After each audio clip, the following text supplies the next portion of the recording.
नमस्कार, बहुत बहुत स्वागत है आपका।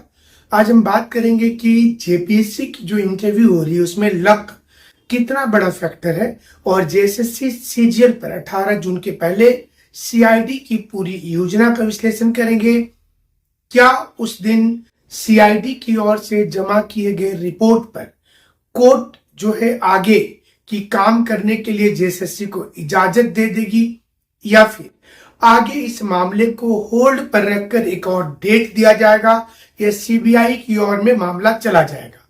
इसके साथ साथ जितने भी टीचर की वैकेंसी आ रही है उस पर सैलरी घटा देने को लेकर के अब विवाद शुरू हो गया है। तो पहले वैकेंसी आ रही है और आने के साथ कुछ ना कुछ विवाद शुरू हो जा रहा है। पहले भाषा को लेकर के शुरू हो गया जेटेट में, और अब जो माध्यमिक आचार्य यानी कि पीजीटी का नाम बदलकर जो वैकेंसी लाया गया है उसमें सैलरी घटाने को लेकर संघ ने कड़ी आपत्ति की है और इसे लेकर आंदोलन शुरू कर दिया है। सवाल इतना ही नहीं है, जेपीएससी के इंटरव्यू चल रहे हैं। हर पैनलिस्ट की अपनी खासियत होती है। आपको यह पता नहीं होता है कि किस पैनलिस्ट के पास आपका नाम जाएगा। ऐसे में दो पैनलिस्ट की जो टीम है जिसमें जो चेयरमैन है वहां पर फैक्चुअल क्वेश्चन ज्यादा पूछे जा रहे हैं। तो देखिए कितनी दुविधा होगी अगर मान लीजिए कि आपका संजोग से उसी पैनलिस्ट में नाम चला गया। वहां तो आपको पर्ची मिल रहा है कि आपको 15 नंबर टेबल पे जाना है, इसमें जाना है, सारा कुछ की आपने तैयारी किया है, लेकिन फैक्चुअल क्वेश्चन अगर किसी से कोई पूछना शुरू कर दे तो आपकी किस्मत लड़खड़ाने लगती है। और जेपीएससी के इंटरव्यू में भी ये चीज देखने को मिल रहा है।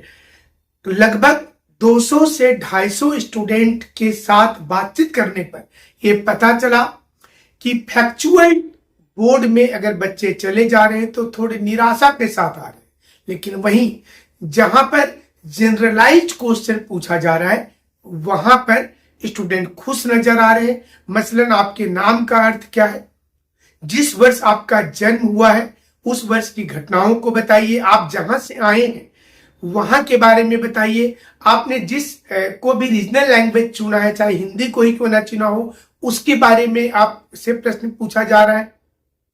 कुछ प्रश्न ग्रेजुएशन के भी पूछे जा रहे हैं।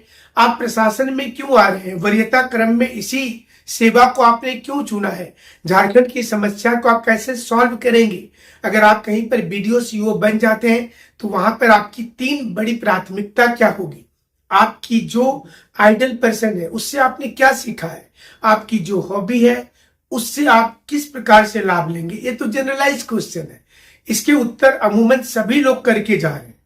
लेकिन सोचिए कि आप कहीं पर बोर्ड में गए हैं, आपने बीटेक करके वहां पहुंचे हैं और आपसे हिस्ट्री का सवाल पूछना शुरू कर दिया गया, आपसे पॉलिटी का सवाल फैक्चुअल पीटी के जैसा पूछना शुरू कर दिया, तो आप क्या करेंगे। ऐसी स्थिति में भी आपको नर्वस नहीं होना है। हो सकता है शुरू के 4-5 प्रश्न का आप उत्तर नहीं दे, क्योंकि बोर्ड कभी कभी आपको 5-6 प्रश्न पूछकर थोड़ा सा नर्वस करना चाहती है और फिर जनरलाइज क्वेश्चन पूछती है जहां पर आप पहले नर्वस हो जाएंगे तो बाद में लगता है कि अब हमसे नहीं हो पाएगा। कूल एंड काम रहना है, आपको सरकार की आलोचना नहीं करनी है, हर पॉलिसी का बखूबी बेहतरीन विश्लेषण करना है।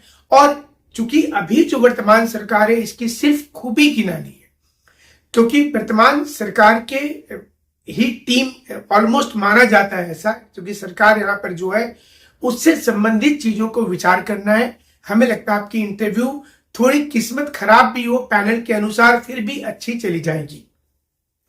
चलिए अब अभी भी जो लोग चाहते हैं मॉक देना तो फ्री मॉक हमारा चल रहा है रांची में, उसमें आप जरूर से ज्वाइन कर सकते हैं 9431156794 नंबर पर एक मैसेज करके। अब बातचीत की शुरुआत करते हैं कि जेएसएससी सीजीएल पर सीआईडी इन दिनों लगातार काम कर रही है, उनकी न्यूज भी अखबार में आ रही है। ऐसा अमूमन होता है कि जो केस करने वाली टीम है और जो सीआईडी जांच कर रही है दोनों ओर से लगातार अखबार में न्यूज आता है। 18 जून की पहले सीआईडी की 3-4 थ्योरी पर काम हो रहा है। पहला सीआईडी ने यह बताने की कोशिश की है कि 280 क्वेश्चन गेस क्वेश्चन के तर्ज पर दिए गए थे, जिसमें से 40 प्रश्न लड़ गए थे। ये एक संजोग हो सकता है, लेकिन क्या कोर्ट इसे मानेगी? तो सीआईडी के इस थ्योरी पर एक क्वेश्चन मार्क कोर्ट में लग सकता है। दूसरा, सीआईडी फॉरेंसिक जांच की रिपोर्ट भी रांची में जमा कर दी है। अब सवाल ये उठेगा कि जो वॉइस रिकॉर्डिंग किया गया है, जिस पर कि जिसने पैसे की डिमांड किया कि हमने आपको पूरी सेटिंग करवाई, हमने आपको फलना फलना सेंटर पर लेकर के गए, तो फिर आपने पैसा क्यों नहीं जमा किया? तो यहां पर एक दूसरी थ्योरी भी कोर्ट में जमा हो रही है, जिसमें दो लोगों की बातचीत का ऑडियो समय पर हुआ था, इसे जमा किया जा रहा है। क्या इसे कोर्ट मान लेगी कि यह सिर्फ और सिर्फ दो लोगों के बीच की बात है, या फिर पेपर लीक से संबंधित ही कोई चीज हुई होगी? तो यह भी कोर्ट में एक क्वेश्चन मार्क सीआईडी की इस थ्योरी पर लग रहा है। तीसरी चीज, सीआईडी अपनी रिपोर्ट में कह रही है कि वो 8 ऐसे लोकेशन पर जा करके विश्लेषण की, जांच करके जांच की, जहां जहां पर पेपर लीक के नाम पर स्टूडेंट को ले जाया गया। वो स्टूडेंट की संख्या कितनी थी? नेपाल में तो 28 बताई गई, लेकिन बाकी स्थान पर नहीं बताया गया। तो ये भी कोर्ट में एक संशय की हालत को पैदा कर देगा।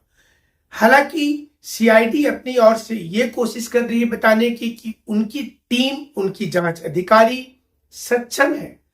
वो हर उस वैज्ञानिक पहलू से तकनीक का प्रयोग करके उन लोगों तक पहुंच रही है जो लोग इसमें शामिल हैं।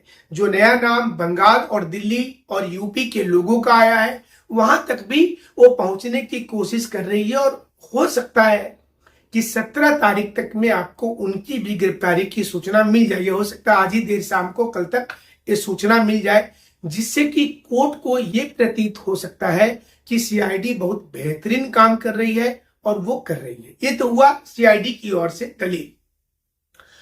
जो दूसरा पक्ष है, उस पक्ष की ओर से यह बताया जाएगा कि जब सीआईडी खुद गछ रही है, स्वयं से मान रही है कि 40 प्रश्न लड़ गए थे, तो क्या 40 प्रश्न पर मेरिट क्या परिवर्तित नहीं हो सकता है?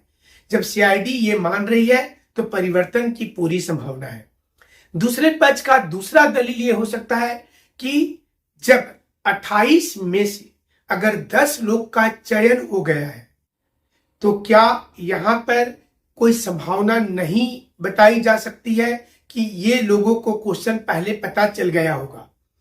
तीसरा दलील ये दिया जा सकता है कि इसमें आईआरबी के ही अधिकांश जवान क्यों सेलेक्ट हुए हैं, जिसके 2-3-4 जवान पुलिस कस्टडी में इस समय में हैं, और उन्हीं के डिपार्टमेंट से ज्यादा लोग सेलेक्ट क्यों हुए हैं, इसका भी कारण की पड़ताल करनी होगी। यानी कि दोनों ओर से दलील दिया जाएगा।